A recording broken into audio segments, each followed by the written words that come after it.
অবশ্যই প্রশ্নবিদ্ধ। আইন শৃঙ্খলা রক্ষাকারী কর্তৃপক্ষ বাহিনী, ইন্টেরিয়র গভর্নমেন্ট, নির্বাচন commission must ensure the peaceful environment. সেই পিসফুল এনভায়রনমেন্ট থাকলে তো একজন নিহত লোকই করে। সুতরাং লেভেল প্লেয়িং ফিল্ড এখনও প্রস্তুত হয়নি এবং আলামত খারাপ দেখা যাচ্ছে। এটা কঠোর হাতে প্রশাসনকে দমন করতে হবে। আপনি আমাকে একটা যুক্তি দেন, প্রমাণ দেন যে এই অ্যাকশনের কারণে, এই কর্মের কারণে জামাতের উপর দায় আসে। আপনারা প্রমাণ দেন। রাস্তা তো ভেরি লিমিটেড। যেমন গতকালকে আমি মিছিল করেছি হাজারীবাগ এলাকা দিয়ে উইথ গুড আন্ডারস্ট্যান্ডিং।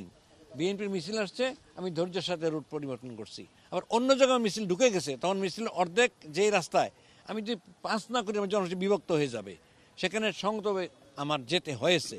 সুতরাং জনশক্তির চাহিদা এবং এনভায়রনমেন্টের কারণে সেখানের পরিস্থিতি টোটাল যে চিত্রটা, সেখানে জনশক্তিকে একত্রে রাখার জন্য তারা সেই রুটটাকে উত্তম মনে করেছেন।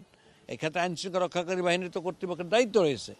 তারা মাঝখানে পিলারের মতো দাঁড়ায় যাবেন যাতে সংঘর্ষটা না হয়, এবং আক্রমণ করে আমাদের নেতাকে শহীদ করা হয়েছে। ডাক্তার শফিকের এখানে কী হয়েছিল বলেন? সম্পূরক প্রশ্ন।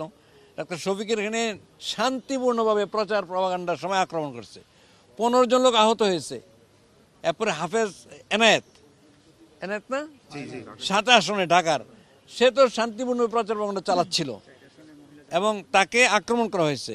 4 আসনে মহিলা কর্মীদের উপরে হামলা করা হয়েছে। এগুলো কোনো প্রভোকেশন না, এটা ইন্টেনশনাল একটা জিনিসকে ভণ্ডুল করার জন্য একটা বিশেষ মহল এগুলি করছে।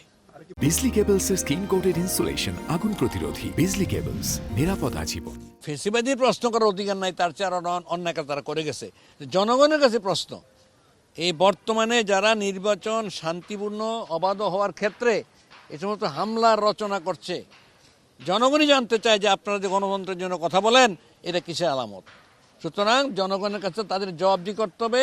যদি সুষ্ঠু নির্বাচন হয়, আল্লাহ যদি সুযোগ দেন, ব্যালটের মাধ্যমে জনগণের এই সন্ত্রাসের জবাব দেবে ইনশাআল্লাহ। তাদের কৃতকর্মের পরে তাদেরকে সংশোধন হওয়ার জন্য বহুত সময় লাগবে। প্রশ্ন কোনো করতে পারবে না, যে কোনো অন্যায়ের যে কোনো ব্যক্তি প্রশ্ন করতে পারবে। এই প্রশ্নের তো অধিকার প্রতিটি নাগরিকের।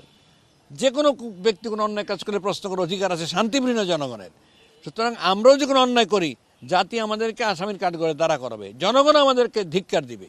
কিন্তু আমরা জ্ঞানত এ পর্যন্ত কোনো জায়গাতে প্রভোগ কিছু করিনি, বরঞ্চ আমরা সব জায়গায় আক্রমণের শিকার হয়েছি।